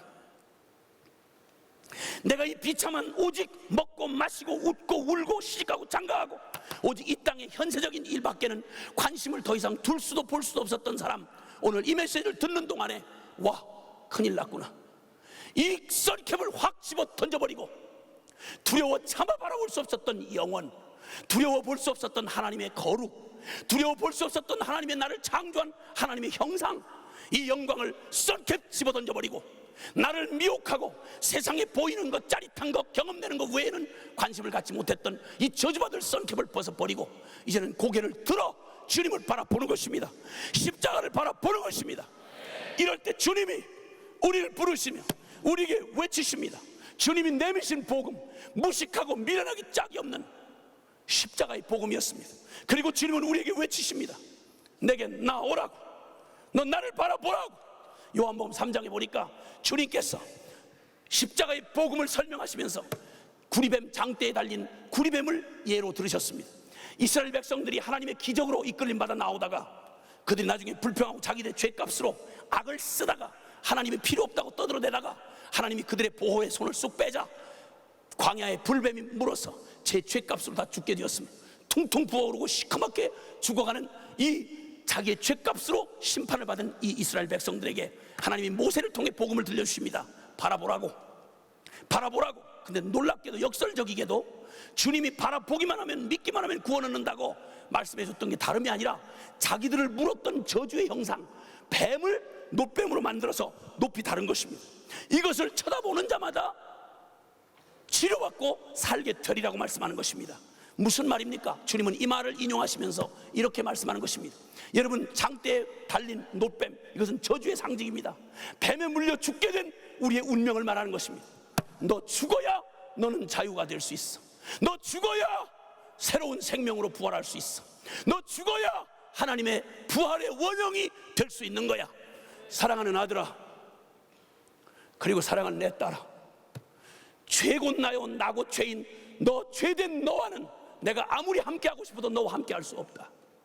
내가 너를 영원히 그 무서운 죄의 덫에서, 그 저주의 운명에서 건질 수 있는 유일한 길은 내가 죽는 길밖에 없는데, 주님께서 오직 선택해야 하는, 나를 살리고 나를 향한 심판을 끝을 내는 유일한 길로 선택한 게 바로 뭐냐면 구리뱀, 장대에 달린 구리뱀이었습니다. 주님은 이 구리뱀을 당신과 비유하며 말씀하시기를 인자도 들려야 하리니. 사랑하는 여러분, 내가 되어 죽은 예수 그리스도, 주님이 유일하게 내민 카드는 우리의 저주의 운명을 끝장을 내시고 하나님의 거룩한 심판을 끝을 내시고 우리를 향한 하나님의 무서운 진노를, 지옥의 진노를 끝장을 내시고 우리에게 전혀 죄와 상관없는 하나님의 영원한, 하나님과 동행하는 임마누엘의 그런 축복으로 그 생명을 주실 수 있는 유일한 길이, 전능한 하나님조차도, 당신조차도 다른 길이 없었습니다. 여러분, 하나밖에 없는 아들을, 죄와 상관없는 아들을 여기 앉아있는 저와 여러분의 저주받은 형상으로 여러분과 저의 이름표 달게 하시고 여러분과 제가 매달려야 되는 십자가에 못 박아 버리셨습니다. 이 말을, 주님이 이렇게 하신 십자가를 우리 보고 바라보라고 하는 겁니다. 너 두려움에 떠는 자야, 아무리 애를 써도 너의 운명을 바꿀 수 없는 내 사랑하는 아들아, 너 외로운 너야, 두려운 내 종아, 너 고개를 들어 십자가 보라고, 십자가를 바라보라고. 다른 데 보지 말고 십자가를 봐. 여러분, 십자가를 주목하고 보면 그냥 예수님 덜렁 달린 십자가인 줄 알았더니, 십자가를 계속해서 바라보는 순간 십자가가 뭐라고 외치는지 압니까? 저게 내 꼴이야. 저렇게 죽어야 될 게 바로 너였어. 내가 하나님에게 버림받을 원수였어.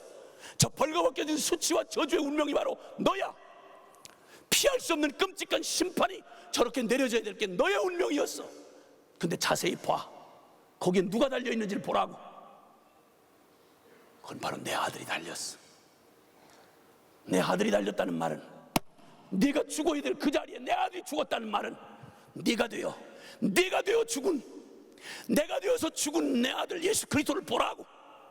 그리고 그 마지막 얘기, 하나님의 이 마지막 끔찍한 너희가 받을 심판이 끝장난 자리야. 너의 저주의 운명이, 너의 슬픔의 운명이, 너의 도저히 바꿀 수 없는 너의 그 비참한 죄의 종로로 타던 죄의 덫에 걸린 너의 운명이 여기 끝난 자리가 바로 십자가야.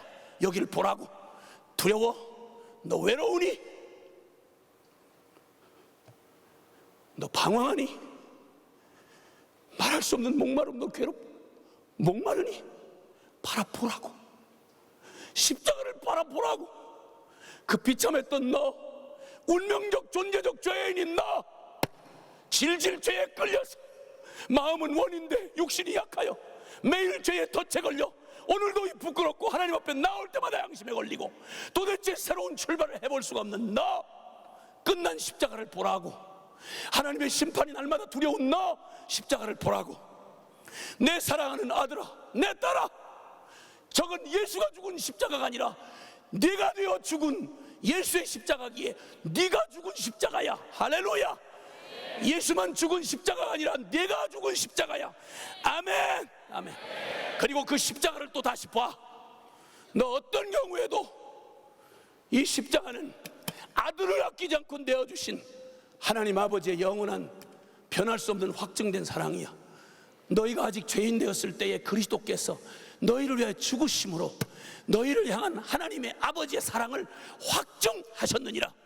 예수를 포기할 수 없는 한 난 널 포기할 수 없어. 십자가를 똑바로 보라고.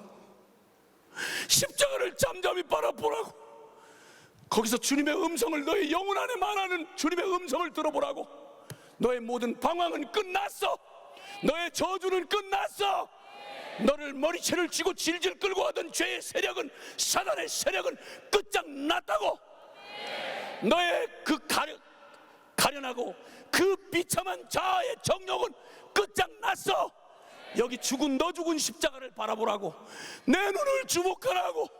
거기서 하나님 아버지의 영원한 변할 수 없는 사랑이 확증된 그곳, 거기서 주님이 바로 우리가 생전 처음 들어보는 대속의 의, 내가 직접 갚을 능력이 없을 때 누군가가 내 자격이 되어 갚아주면 내가 갚은 것과 똑같은 것으로 의롭다고 여겨주시는 대속의 의를 이루신 그 자리, 십자가의 복음의 자리입니다.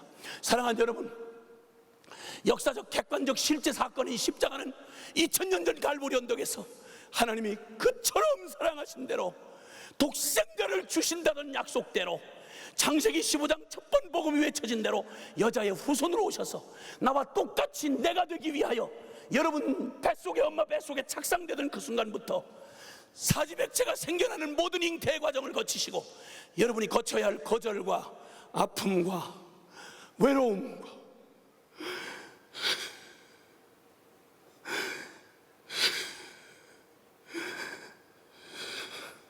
저와 여러분이 걸어가야 할 저주의 운명을 저와 여러분이 덫을 쓰시고 저와 여러분이 되어 한치도 오차가 없는 완전한 인간이 되어서 저와 여러분이 되어 그 길로 걸어가서 여러분이 맞아야 할 매, 여러분이 받아야 할 저주, 여러분이 받아야 할 수치, 여러분이 죽어야 될 거 완벽하게 다 끝장내시고 십자가에서 뭐라고 말한지 알아? 다 이루었다. 하나님 앞에 너의 부끄러움을 내가 다 갚았다. 저 원수 율법의 정죄를 내가 다 갚았다. 너의 모든 저주받을 자의 생명을 끝을 냈다. 십자가에서 다 이뤘다고 외치시는 이 역설적인 진리를 어떤 놈이 알아들었냐고. 어떻게 적에게 붙들려 죽임당하는 실패가 성공이 되며 어떻게 죽임당한 십자가의 죽음이 생명이 되느냐고. 이건 여러분, 하나님이 창세전에 꿈꾸셨던 죽임을 당한 어린 양, 대속의 양이 되어 우리를 살릴 길이 그 길밖에 없기에 하나님도 의롭군 우리도 의로운 유일한 길, 이 길을 내가 되어 내 대신 죽은 예수의 죽음을 나의 죽음으로 인정하시고 이제는 그때 주님 죽음을 내 것으로 받아들여 내가 아니고 오직 내 안에 이제 내가 아니고 주님 사는 오직 예미의 덤으로 주님의 이 십자가의 복음에 참여한 자에게 하나님 그토록 꿈꾸셨던 하나님의 원형을 우리에게 허락하셔서 너를 항상 하나님이 인도하시며 메마른 땅에서도 너를 지켜주시고 물된 동산 같고 마르지 않는 샘 같은 너의 삶, 내가 너에게 그토록 주고 싶어 했던, 내가 너에게 그토록 부어주고 싶었던 축복을 난 너에게서 보게 해 주온다라고 선포하십니다. 이제 주님은 이미 이렇게 역사적 객관적 실제 사건을 이루신 이 복음이 왜 여러분에게 오늘날 저와 여러분에게 실제가 되지 않았습니까? 전제가 있습니다. 로마서 1장 17절 복음에는 하나님의 의가 나타났어. 믿음으로 믿음에 이르게 하나니 기록된 바 오직 나의 의는 믿음으로 말미암아 살리라 함과 같으니라. 할렐루야. 이 대속의 의는 철저히 받는 자가 믿음으로 받아야만 효력이 발휘되는 바로 믿음으로 말미암는 화목 제물이다 이 말입니다. 할렐루야. 주님의 복음이 실제이듯 여러분의 믿음도 실제여야 합니다. 오늘 이 밤에 성령께서 여러분을 그동안 실제가 되지 못했던 신학 교리, 운명적으로 태어나서 모태신앙으로 그저 입으로 읊조리면서 하나도 실제가 되지 않았던 이 죽어빠진 교리, 나를 움직일 수 없는 믿음은 결코 믿음이 아니며 나를 변화시킬 수 없는 복음은 결코 복음이 아니야. 언제 여러분은 옛날에 제사를 지내던 이스라엘 백성처럼 그들은 이 대속의 의를 주님이 그림자와 모형으로 말씀하신 게 뭔고 하니 죄를 지은 놈이 하나님 앞에 용서받으려면 제사장 앞으로 가지고 가. 그리고 그 자기가 가지고 온 제물 위에 자기의 죄를 고백하고 그 위에 머리에 안수해. 그리고 안수하는 순간 하나님의 약속에 의해서 그 양은, 그 소는, 희생의 제물은 그때부터 이 죄인이 되는 거야. 죄인의 대신이 되어 그 다음부터 잡고 가죽을 벗기고 각을 뜨고 내장을 끄집어내고 물로 씻고 불로 태우는 철저한 죽음을, 그가 죽어갈 때 이 제사를 지낸 사람은 넉넉히 의식으로 드리는 게 아니라 이게 뭘 의미하는지를 아는 거야. 아, 바로 저렇게 내가 죽어야 될 존재였구나. 그런데 내가 되어 지금 죽어가는 저 양이 나의 저주와 심판을 저렇게 철저히 빚을 갚고 대신 갚아주시는구나 라는 사실을 믿음으로 제사를 지내며 철저히 믿음으로 아멘 되어질 때 그 믿음이 실제가 된 사람은 다시는 이제 제사가 끝난 다음에 와우 죄책감 떨었네, 호하 신나네, 죄 짓고 회개하고 죄 짓고 회개하면 되네, 이런 미친 짓을 하는 놈은 그놈은 믿음하고 복음하고 아무런 상관이 없는 놈이다 이 말이. 그걸 믿음으로 참여한 사람이라면 가죽이 벗겨질 때, 목이 따질 때, 내장이 끄집어내질 때, 물로 씻고 불로 태울 때 죽어야 될 내가 되어 죽어가는 저 양에게 일어난 일이 바로 내게 일어난 일임을 철저히 깨닫고 나의 마음에 가죽을 베고 내가 되어 죽은 저 어린 양 그리스도 죽음이 바로 나의 죽음인 걸 철저히 받아들일 때, 사랑하는 여러분, 이때 우리 안에, 우리의 심령 안에 자아에 대한 죽음이 일어나고 그리고 이제는 죽어야만 다시 사는 부활의 생명이신 그리스도가 내 삶의 진정한 주체가 되어 이제는 내가 아니고 오직 내 안에 그리스도 산다는 이 엄청난 비밀의 삶이 드디어 시작되고 드디어 진행된다, 이 말입니다. 오, 주님께서, 오늘 성령께서 이 밤에 여러분을 다른 데가 아니고 이 십자가로 여러분을 이끌어 주셔서, 여러분의 영혼을 이 자리로 이끌어 주셔서 주님의 죽음에 우리를 화합시키는 하나님의 은혜가 이 밤에 임하기를 바랍니다. 주님이 여러분을 오늘 이 밤에, 여기 마지막 시간일지 모르는 이 순간에 복음이, 주님의 십자가의 복음, 주님이 그토록 올 인류가 기다리던, 우리가 기다리던 복음이 뭐가 복음인지 알지 못하는 우리에게 하나님이 불쑥 복음이라고 내민 걸 보니까 세상에 십자가의 죽임당한 그리스도를 우리에게 복음이라고 내미시는 거야. 이게 어찌 우리에게 복음인가? 어떻게 십자가인가? 왜 예수인가? 이 사실에 깊이 십자가를 주목하다 보면 여기서 일어난 어마어마한, 성경이 말해온 엄청난 역사, 아하, 이 십자가의 복음 말고 도대체 뭐가 복음이며 이 십자가의 복음을 주신 하나님 외에 누가 우리를 구원할 수 있겠냐, 이 말이야. 오, 사랑하는 여러분, 이 복음 주러 예수 그리스도 오셨습니다. 십자가의 이 복음 주러 오셨습니다. 난 여러분에게 마지막으로 한 가지 묻고 싶습니다. 2000년 전 역사적, 객관적, 실제로 죽은 예수 그리스도의 죽음은 관념이나 중연불이나 정신통일이 아니었습니다. 신앙 논단거리가 아니었습니다. 오늘 여러분을 묻고 싶습니다. 주님의 죽음이 역사적, 객관적, 실제 사건인 것처럼 여러분 언제 여러분이 끔찍한 죄에 덫에 걸려 자아의 종로 타고 살아왔어?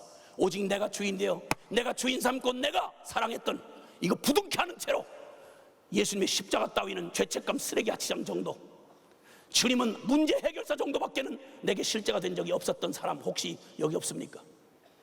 언제 여러분이, 언제 한번 십자가의 죽음의 진실로 여러분의 마음 안에 실제가 되도록 부딪혀 본 적 있으십니까? 이 말을 주위에서 들으시길 바랍니다. 여러분이 선교사님이냐, 간사님이냐, 혹은 세례 받았냐, 성령 체험했냐, 영접기도 했냐, 이런 말 묻는 거 아닙니다. 한 가지만 묻고 싶습니다.